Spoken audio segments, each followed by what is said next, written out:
Labas rytas, mėlyje. Šį rytą pakalbėkim, kokiu programiniu režimu fotografuoti lengviausia. Ne geriausia, bet lengviausia. Na, o tuo tarpu, aišku, nepamirškit, būtinai paspausti laiką. Nepatingėkit. Peržiūrų yra, bet kažkodėl laiku patingit paspausti, man atrodo. Tai nepamirškit paspausti. Prenumeruokit šį kanalą, būtinai. Ir paspauskit skambutį, kad nepraleiskit kitų video. Būtinai pakomentuokit. Pasidžiaukit, jei jums patiko, jei kažką sužinojot. Tai labai padeda, tai labai smagu ir mane motyvuoja. Būtinai užduokit naujų temų. Ir aišku, pasidalinkit su tais, kurie nori mokytis, nori išmokti. Parodykit jiem, kad štai čia yra tokių patarimų YouTube kanale ir jie labai padeda. O šį rytą taip pat patarimas, bet ne receptas. Patarimas tiems, kurie sako, įsigijau aparatą, rytoj važiuoju į kelionę, noriu kaip nors nustatyti, kad man pavyktų nufotografuoti. Turbūt būtų lengviausia atsakyti, tai kam tas aparatas, vežkis mobilų ir fotografuoti. Bet žmogus tam ir nusipirko, nes jisai supranta, kad su veidrodiniu fotoaparatu mes galim padaryti geresnių nuotraukų, įdomesnių. Bet jis šiuo metu nemoka, jis tik ką įsigijo, nėra kada mokytis, o į kelionę reikia važiuoti. Kiti tiesiog irgi nori išmokti čia pat, sužinoti bent kažkokius kelis patarimus, kad jau jisai galėtų fotografuoti galbūt šį savaitgalį, šią dieną, išeiti su šeima į gamtą, išsivesti savo vaikučius arba išsivesti visą šeimą, žmoną vyrą ir fotografuoti. Tai kuriuo programiniu režimu fotografuoti lengviausia. Ir pradėkim nuo tų visų automatinių, kurie yra paprastai ant kiekvieno fotoaparato. Lengviausia turbūt būtų tai, kas nustatyta gamykliškai. Nors tai yra tragedija iš tikrųjų, bet jeigu jau tu nori fotografuoti, tai kągi, užkrauk savo akumuliatorių, įsidėk jį, įsijung fotoaparatą ir nustatyk programinį režimą A. Paprastai būna auto parašyta arba A žaliai nupieštas. Tai reiškia, kad pilnai automatiškai veiks tavo fotoaparatas.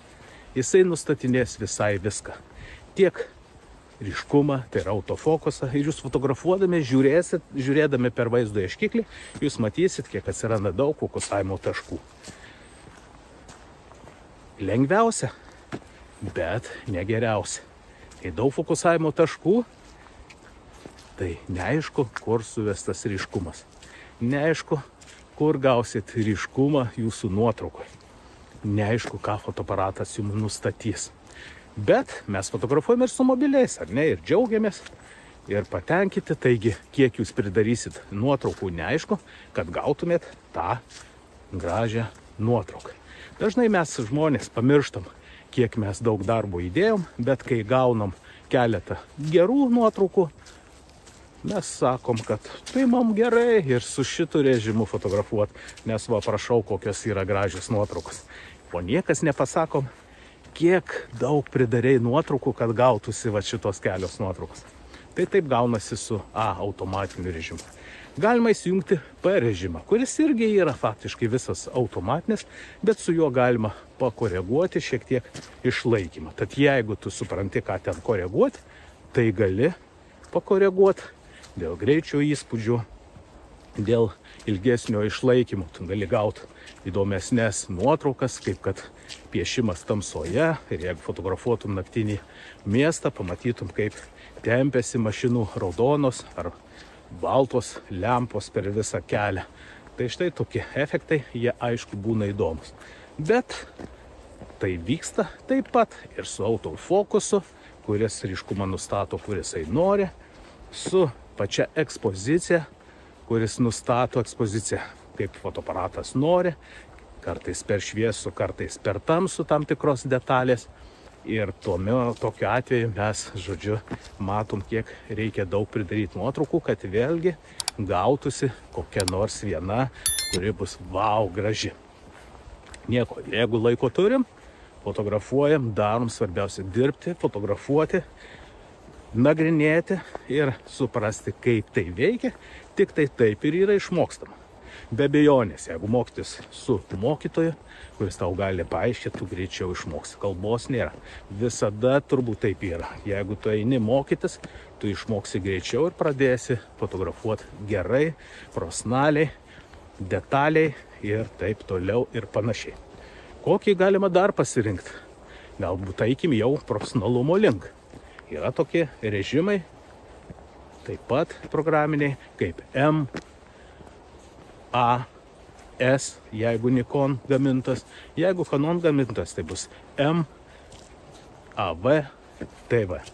Tai šitie režimai jie labiausiai naudojami. M režimas, AV režimas, TV režimas, jeigu Canon gamintas. Jeigu Nikon gamintas, M, A ir S. M režimu jau fotografuoti reikia mokytis ir suprast, kaip nustatomi 3 pagrindiniai nustatymai. Tai diafragma, išlaikymas ir jautrumas. Būtent jų pagalba mes padarom nuotrauką, kuri bus kokybiška, kuri bus detali, kur nebus peršviestų ir nebus per tamsių vietų. Tai reiškia, kad mes fotografuosim profesionaliai. Štai ką aš norėjau pasakyti, kad mes fotografuosim M režimu labai tiksliai, labai gerai, bet labai lėtai. Faktas, galima įprast, fotografuoti greičiau, bet mano praktika sako, kad reportažų ar švenčių M režimu nelabai pafotografuosi.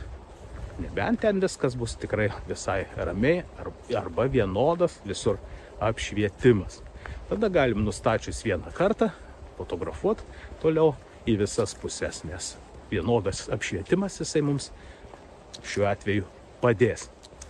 Taigi, M režimu, tai yra, fotografuoti M režimu, tai yra jau profesionalu, todėl kad tu supranti, kaip fotoaparatas veikia, kaip jį nustatyti ir kaip išgauti tai, ko tu nori, kas tau yra svarbiausia. Nuo kurio nustatymo pradėti reguliuoti fotoaparatą ir kuriuo užbaigti. Tai kai šitą supratimą turi, tai tu supranti patį veikimo principą. Tai štai, žygiuojam toliau. Koks toliau gali būti režimas? TV Canon gamintas, o S Nikon gamintas. Šitas režimas ir pas tą gamintoją, ir pas tą, jis taip pat toks pats. Tai reiškia, kad prioritetas išlaikymui. Prioritetas išlaikymui mes fotografuojam ir reguliuojam išlaikymą, o visą kitą fotoaparatas reguliuoja už mumis.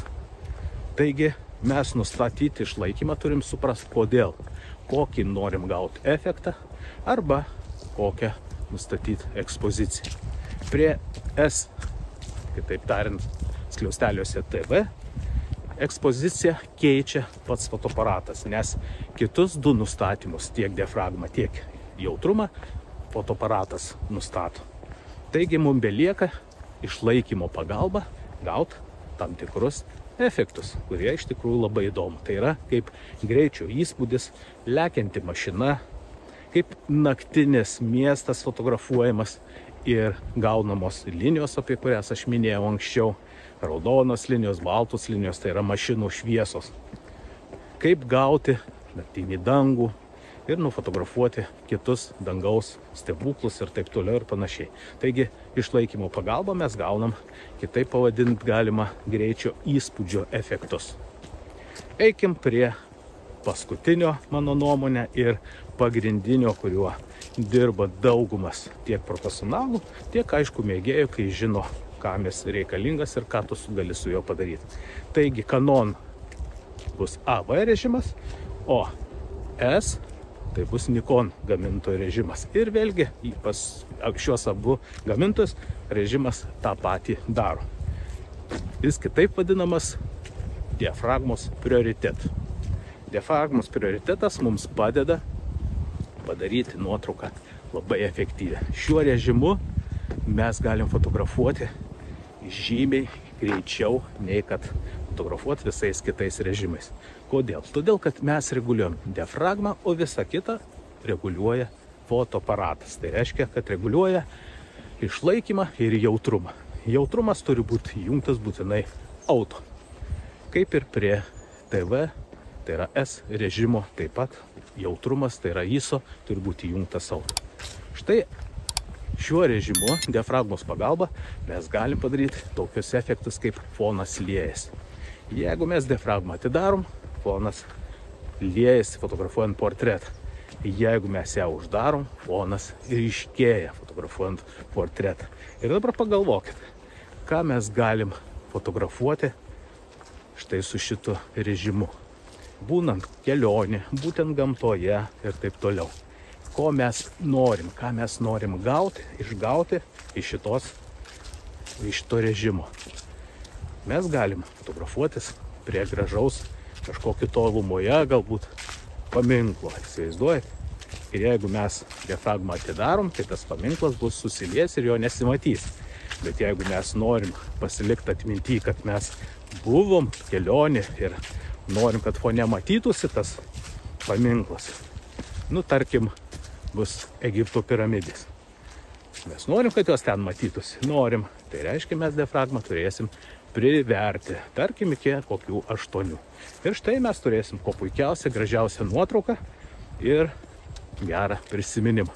Tai štai tokiais nustatymais mes galim fotografuoti labai patogiai, labai greitai ir paprastai.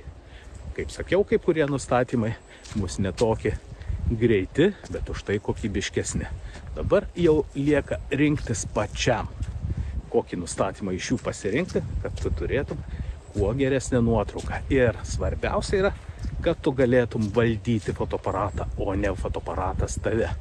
Ko gero, čia yra pats svarbiausias dalykas. Todėl šito reikia siektis ir mokytis, kad žinotum, kaip tai padaryti. Na, o kad mokytis pas mane yra netgi 3 būdai, kuriais galima mokytis. Tai yra savarankiškai, individualiai ir grupės.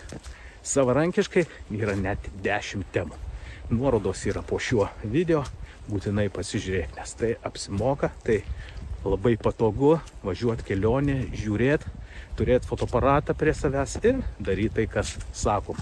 Bent jau nusistatyti fotoaparatą taip, kaip reikia, kaip yra teisinga ir žinot, kodėl jį reikia taip nusistatyti. Taigi net 10 temų viename pakete įsigijęs, išmoksi žymiai greičiau. Individualūs fotografijos kursai, kuriuos mes mokomės su mokiniu, tik tai tu ir aš. Niekas mums daugiau nemaišo. Mokomės kartu, mokomės visas profesionalias žinias, visi patarimai profesionalūs tik tai tau. Kalbamės, tariamės, jei kažko nesupratai, kartojamės, kad tikrai suprastum, kad tikrai sužinotum, kaip tai vyksta profesionaliai, nuo ko prasideda. Praeitoj video pamokoje galite pažiūrėti mano YouTube kanale, kalbėjau apie fotografavimo principą. Būtent pats principas ir yra svarbiausia, kai tu supranti, kai tu pamatai, kaip meistras daro, kodėl tai daro ir tavo atsakymai į tai klausimai, į tavo klausimus atsakymai duodami. Todėl išmokti žymiai greičiau, profesionaliau galima būtent mokantis individualiai. Na ir grupėse, aišku, susitikus su kolegom, kur kas linksmiau, kur kas smagiau, galima pasidalinti žiniom, kas ką išbandė, kas ką padarė, kaip jam pavyko ir kodėl pavyko. Tokie dalykai, jie padeda tobulėti iš tikrųjų, susirandi daugiau draugų, visą laiką galima išbandyti techniką, kurios galbūt tu neturi, o ypač patogu tada, kada tu nutari pirkti.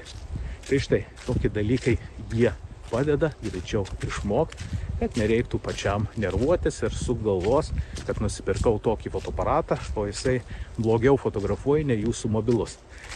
To būti negali, reikia nusipirkus jį išnaudoti. Na ir pabaigai priminsiu, būtinai paspausk laiką, nepatingėk, tai yra sekundės reikalas.